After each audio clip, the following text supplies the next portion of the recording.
It's that time of weekend, ladies and gentlemen. It's Friday, which means welcome back to We Need to Talk. Of course, this is the show where we talk about football because we need to. Joe Tomlinson obviously is not here, so I have stepped into his place. And we're going to be looking at one player every club for the Premier League 2022-23 season needs to sign. It's a very, very simple concept. I'm going to go through the 20 Premier League clubs and name one player that they need to go and get to target one of the issues that I think they've currently got in their squad. Now, I'm going to try and not talk about any of the deals that are basically nearly done or already done or been rumoured about for a long, long time, like, say, Jules Koundé at Chelsea, because we've been there, we spoke about that a million times. It's just boring and it's a bit easy to talk about. And as always with these kind of things, there are 20 clubs. So as much as I would love to spend 5 minutes on every single one, that's not going to be possible. I'm going to have to storm through most of them, to be honest. Otherwise, this will be a half an hour video. So without further ado, let's crack on. Now, we start alphabetically with Arsenal, who have had a fantastic window already, to be quite honest. The targets they're looking to do, I think if you're an Arsenal fan sitting at home, you're over the moon with the targets that are being spoken about. And now, obviously, the big ones already, you've already brought in Vieira from the Portuguese league. You're looking at Gabby Jesus, which is fantastic to come in up front. A brilliant, brilliant move.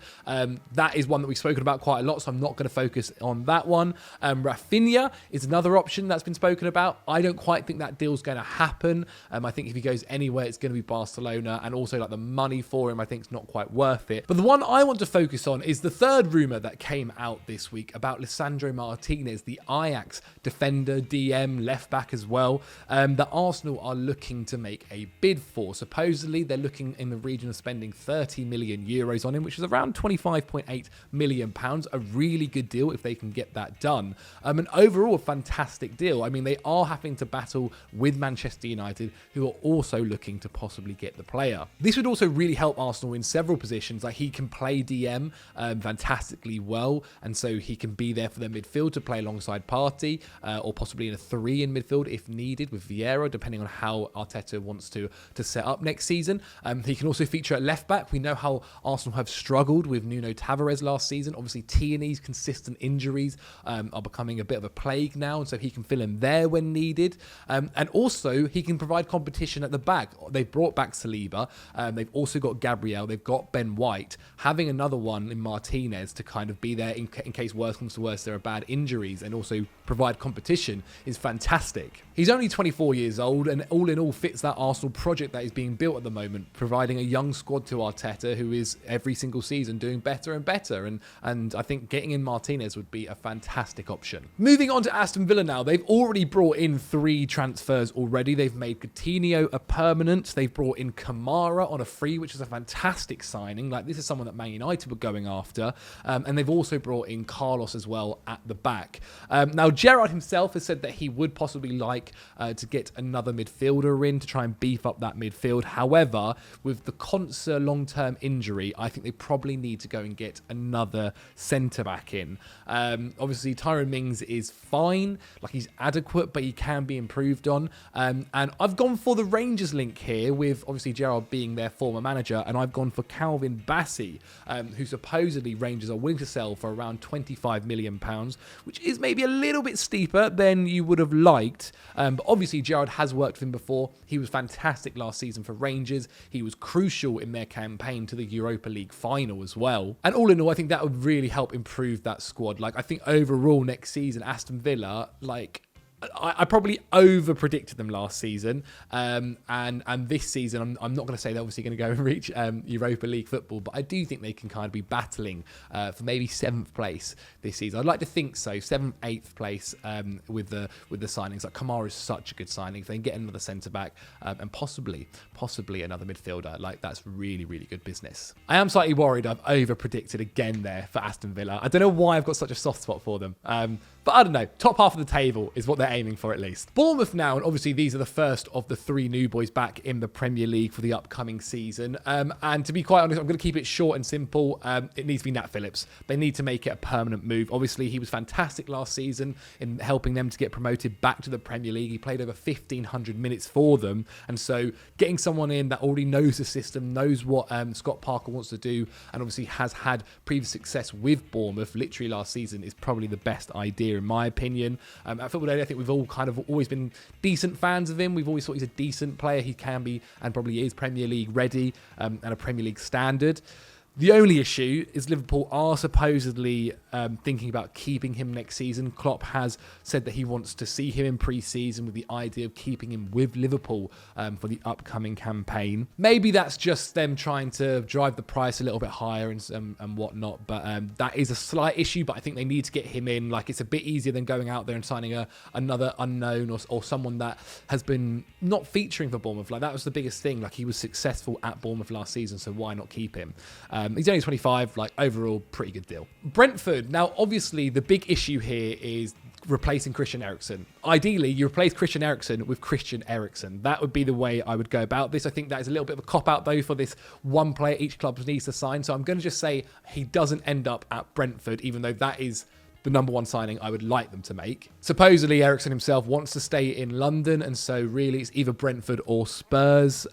Look, before Eriksen had arrived at Brentford, they'd lost 8 games in a row. He changed it. He helped Tony and Mbeumo with the kind of attacking load. It really, really did help him out. And really, since he's been there, only 3 players have created more than him in the Premier League, which is obviously KDB and Martin Odegaard for Arsenal. But yeah, look, if they can't get Christian Eriksen, I'm going to say they should go for Ben Rama. Saeed Ben Rama from West Ham. They are supposedly listing to offers. Jesse Lingard is rumoured to be going back to that, so it's another player who probably will be starting ahead of Ben Rama. He'll be 27 coming into the new season, so just hitting his prime. We've really yet to see his best, especially in a West Ham shirt. There were a few games where he did look really good, but obviously with the consistency in minutes, like, I just think we are yet to see the prime or the best Ben Rama yet, and a return back to Brentford could see that happen. Brighton now, and obviously they've lost Basuma, but we kind of think with Mbeumo already there, like, they have players to do that role and to fill that role. The one guy they need is a striker, and a goal-scoring striker. And I was looking into the rumours at the moment around Brighton and who they're looking at. And I saw one come up about Evan Nilsson, who we spoke about possibly moving to Manchester United on Monday. His agent has since come out and actually rubbished those rumours about United, but did say there is some truth in Brighton being interested in him. Now, last season, he scored 21 goals and got 5 assists in just 56 games in all competitions for Porto. And looking at his highlights, he's quite a fun player. He doesn't mind dribbling. He's not necessarily Ronaldinho skillful, but he's decent on the ball. He can work in tight spaces. He's both-footed by the looks of it. Like, he seems equally decent with his left and his right. I don't think he's someone that's going to be insane, but he's only 22, so that is the possibility. Like, he's not necessarily, I'd say, a wonder kid, but there is potential there. And basically, Brighton just need someone to score goals. Not one player managed to hit double figures in the Prem for them last season. Obviously, that is quite a feat alone. Neil Maupay, like, I feel like we know his limit, and so someone like this might be an interesting option. The fee at the moment for him is quite unknown. Like, obviously, the supposed rumour about United was £50 million. I still think that's quite steep if you were going anywhere near that.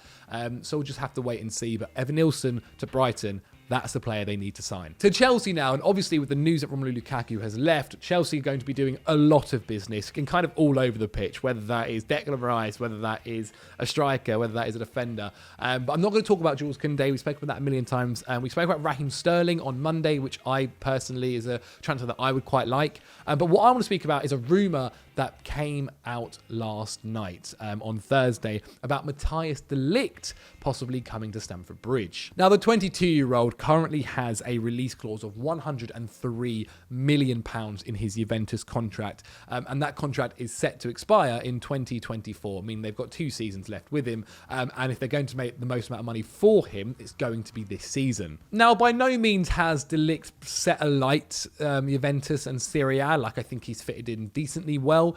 He's a very, very strong defender. Like, he's capable on the ball, but he is still very, very young. He's 22. Like, I don't think, as I said, I don't think the Juve project has gone where it's been expected over the past couple of years, obviously having not won the Scudetto in the last 2 years. And because of that, no one is going to be paying 120 million euros, 103 million pounds. It's just not going to happen at all. And so if Juve are going to be selling him, no one's going to be paying anywhere near that. I think probably the best bid you could possibly see is to about 70 million quid. At the same time, Juventus know Chelsea need centre-backs, and De Ligt is a high-profile one and a young one, and someone that can be one of the best centre-backs in the world in the next 5 years or so. Now, he is used to playing in a 3 at the back at Juve, so that would be a pretty easy way to fit in with Thomas Tuchel. The only issue is if Chelsea bring in Jules Koundé as well, though they kind of both play in that right centre-back mould, so possibly one would have to move or play in the middle or play at the left possibly. We'll have to wait and see. Now, I said that a fee really wouldn't go above £70 million, but obviously now thinking about it, Juve had actually spent £67 million when they bought him back in 2019. And so if they're going to sell him with 2 years left on his deal, they'll still be looking to make a profit, you'd expect. And as I said, they know Chelsea need a defender. They can ramp up that price. It wouldn't be a terrible deal. Obviously, he's still very, very young, 22. He's the youngest captain for Ajax ever. Like, he's got decent credentials about him, and he could easily be playing for another 10 years or at Chelsea if he was to move there. And so, yes, it's an interesting deal, one that I think Chelsea may as well do. I think maybe I'm just having a bit of fun here, like just with the transfer and stuff like that. It's a lot of money, I think, to spend, especially if they're already looking at another like 3 or 4 positions. But why not? For the thumbnail, I've said Matthias de Ligt. Moving on to Crystal Palace now, who obviously losing Conor Gallagher means they need another midfielder, and they could probably also do with another defender, maybe one that's capable of playing centre-back and right-back as well. Chris Richards has been rumoured from Bayern Munich for possibly that position, which is a pretty good one, but the one I want to talk about is Czech Decore as that midfield number 1 target. Like, he has been rumoured to possibly be moving over to Crystal Palace already, which I think is really good. He's decent defensively and someone that can play in that DM role, but what he's brilliant at is obviously progressing the ball forward, and with next season hopefully having players like Elise, Eze, Zaha, like Odsonne Edouard, all fit and firing, getting this guy to really like get them the ball basically, I think would be a fantastic idea. And supposedly Lens are holding out for just over £20 million. Palace have apparently bidded already 14.5, so you never know, maybe they'll meet at 20, 18.5, something like that. But a good deal, a really good deal that I think will really help beef out that Palace midfield. Everton now, and only just a couple of days ago, rumours came out about Harry Winks possibly joining them. Don't quite like that. I think he's a limited footballer. Just that's not what Everton need. They don't need more limited footballers. And so obviously with them not necessarily having money to spend either, with FFP really holding them down, they need to sell before they can buy, to be honest. And obviously that's why you've seen the rumours about Richarlison. They're going to have to be smart with their free and loan signings. Tarkowski, I think, is really, really good. We'll see if Frank Lampard can get his black book out and give some calls to try and get some loans in. But one guy that I think possibly would be a really good signing for Everton is Emmanuel Dennis, obviously, who's been relegated to the Championship with Watford. He is definitely a Premier League player. Like, he started the season so well for Watford. He scored 10 Premier League goals. Not to mention that he also got another 6 assists for them as well. Like, he is definitely Premier League quality. If they go on to sell Richarlison, he's someone that I think can come in and maybe possibly play in a front two with Dominic Calvert-Lewin. But God, like, I do feel for you Everton fans, it is going to be another rough window. Fulham now, and these guys are in big trouble at the moment. Obviously, still plenty of time left in the window for things to be fixed, and with the rumours about Bird Leno and stuff like that joining, I think that's really good, because they need about 5 or 6 players, to be quite honest. Carvalho going to Liverpool is not amazing, considering that he got 18 goal involvements for them last season. If I was them, like, you'd be trying to get him back on loan instantly. Who knows? Maybe Liverpool have different plans for him. They're also trying to get Nico Williams from Liverpool as well. He had a fantastic season for Fulham last season in the Championship, which is really, really good. Paulina seems to be done as well. That's a decent acquisition. Beat Wolves to him, which is really, really good. But the one that I've seen that I think is pretty fun, Solomon from Shakhtar Donetsk, was fantastic in the Champions League. He scored a great goal against Real Madrid and against Man City as well, if I remember correctly. The deal had collapsed, but it looks like it's back on, because that is what they need. Like, Mitrovic, hopefully this season, is going to really set the Premier League alight. He only got 11 last time in the Premier League, and that was with him not necessarily playing a lot of games as well. And so if they can get someone who can be a little bit creative, like that winger 10-esque role to fill that Carvalho hole, I think will really help them out. As I mentioned, they probably need another centre-back as well to replace Tim Ream. They need a lot of stuff, so they need more than just one signing. But if they are just making one, I'm going to go with Solomon. Leeds United now, and I think they need a striker, to be honest. They can't keep relying on Patrick Bamford, whose injury issues just every season keep obviously showing up, and he's not playing enough minutes when they need someone crucially up top for them. Rodrigo isn't good enough. I think last season really did prove that. And obviously it depends on Rafinha leaving as well. If he leaves, then they may need another creative player too. But currently he hasn't, so I'm going to go based off of that they're still going to have him next season. And so they also know they need a striker because they had previously tried to sign Eddie Nketiah. Eddie Nketiah in the end stayed at Arsenal, getting paid a fair amount to him. Decent deal all round. I think both Eddie and Arsenal will be happy. So I've seen one of the rumours about Leeds are after Valentin Castellanos from the MLS, which does seem like a really interesting move. Don't know if it's 100% going to be a success, but I do like it. It does sound fun. He plays for New York City. He had a really good season last year. He had been linked to Leeds for the last 6 months or so now. Some of the Leeds hierarchy has actually been spotted in New York. Supposedly rumours that the deal is getting really, really close now. And it's quite easy to see why Leeds are interested. He's only 23 years old.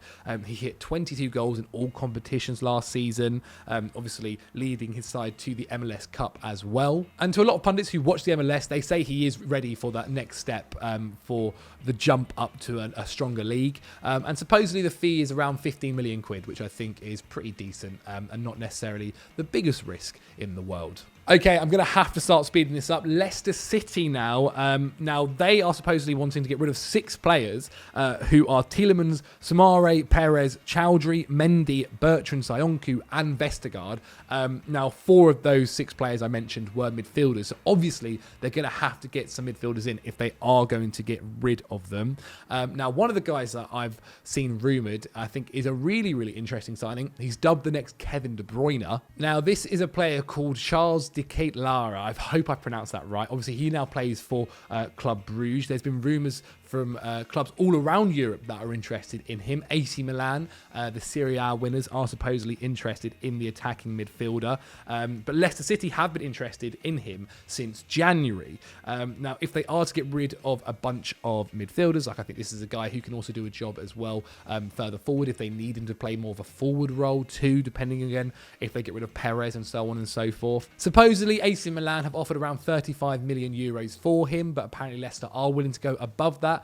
And according to reports over in Belgium, they're saying that Leicester are in pole position to get the man. Liverpool now, obviously they've gone and signed Darwin Núñez, fantastic signing, guess the Sadio Mane replacement. We still think they need midfielders. I'm going to go quite fun with this one, short and simple, quick, just because again we speak about Liverpool all the time and I'm sure we will continue to do so. Nicolo Barella.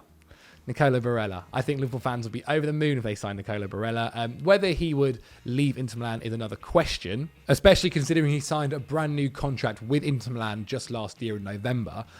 But if Liverpool came in with the right amount of money, it's going to have to be a lot of money because that's the only way Inter Milan are going to really let go of him. I think it'd be a fantastic signing. He's only 25. He's a guy that can be playing in the midfield for the next 5 years.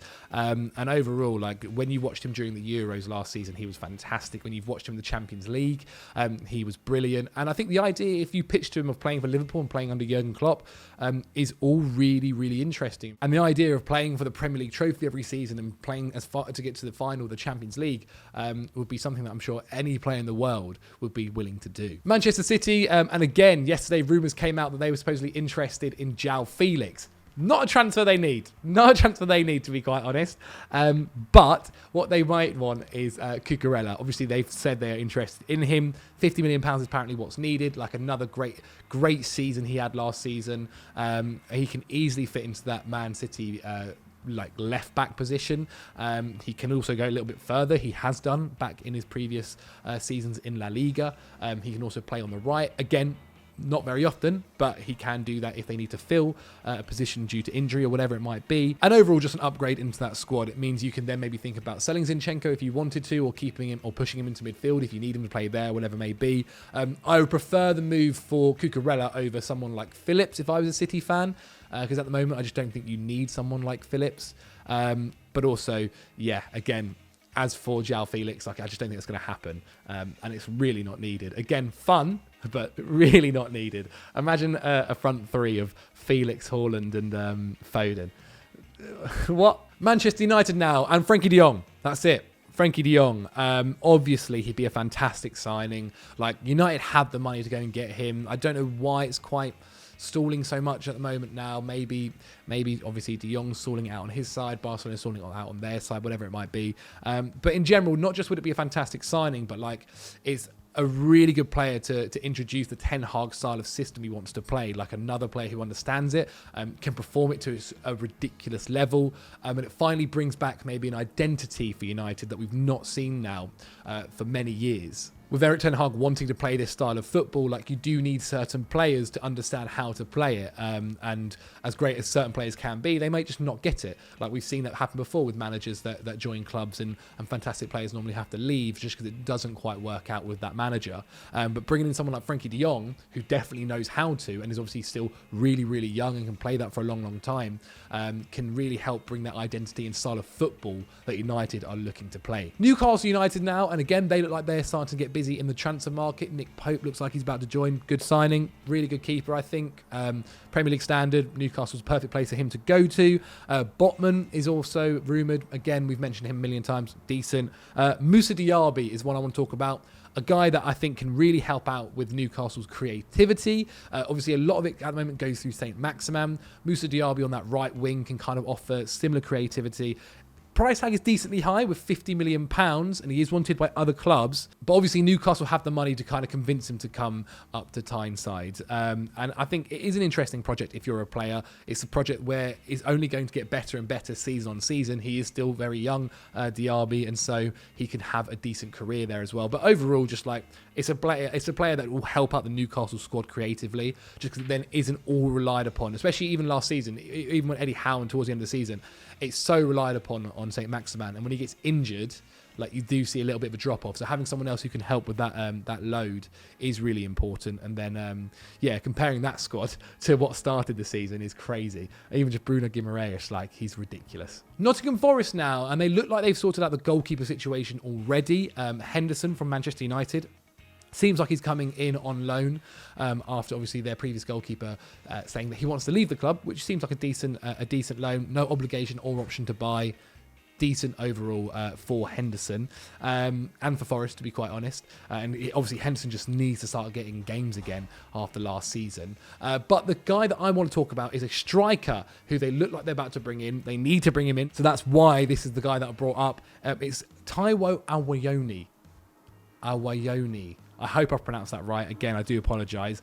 He is actually a former Liverpool player, but he has spent the last 2 years or so at Union Berlin. And he's only going to cost around £17.5 million, which is decently priced. Obviously, Nottingham Forest have got the money from the playoffs, and so that helps out. But last season, he had a decent season. 20 goals in 43 competitions for Union Berlin. Decent. He's actually a former Liverpool player, as I might have mentioned. And I think Liverpool get around like a couple of million from the sale. I think they had like a 10% sell-on clause, so they'd get £1,750,000, I think.